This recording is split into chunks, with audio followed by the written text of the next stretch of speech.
הרבה אנשים מתמודדים עם בעיות של עיכול והפרעות שינה ועייפות כרונית שפשוט מפריעים להם לחיות את החיים, מפריעים להם בחיי הזוגיות, בחיי המשפחה, בחיי החברה, וזה לא סתם בעיה, זו פשוט צעקת רגשות חזקה מאוד, הצילו.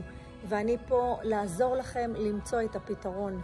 אז דבר אחד, חברים, הפסיקו להרעיל את הגוף שלכם.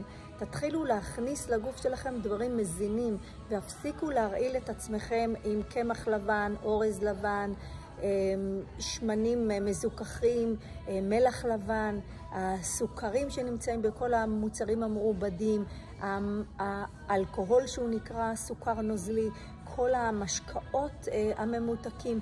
תפסיקו עם זה. זה פשוט קוטל לכם את מערכת העיכול ומפריע עם עיכול שהוא צריך להיות נכון ושצריך לתת לכם אנרגיה. דבר שני, קחו על עצמכם אתגר של פשוט לאכול אוכל טבעוני חי במשך לפחות חודש. קחו את זה על עצמכם ותראו את ההבדל. אתם תחזירו לעצמכם גם את החיידקים הטובים, גם אנזימים, ותעזרו לכבד, ללבלב, למערכת העיכול לעשות את העבודה.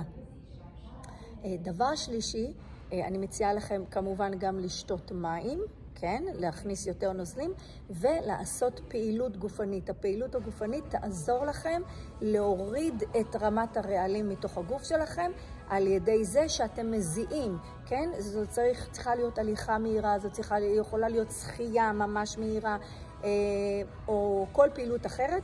כמובן שלעשן את זה אנחנו צריכים יוגה ומדיטציה כדי להיכנס לפוקוס של נשימות ולהחדיר את הכוח האנרגטי לתוכנו על ידי נשימות.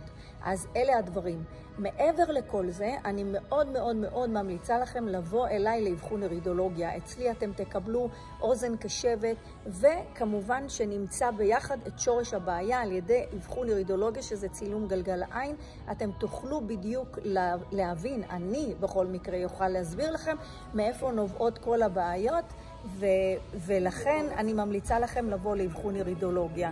המוצרים שאתם תקבלו והעזרה שאתם תקבלו יעזרו לכם להבחן בדיוק את האיברים שצריכים עזרה ברגע זה, והם אקוטיים כדי שתוכלו לחזור לבריאות איתנה.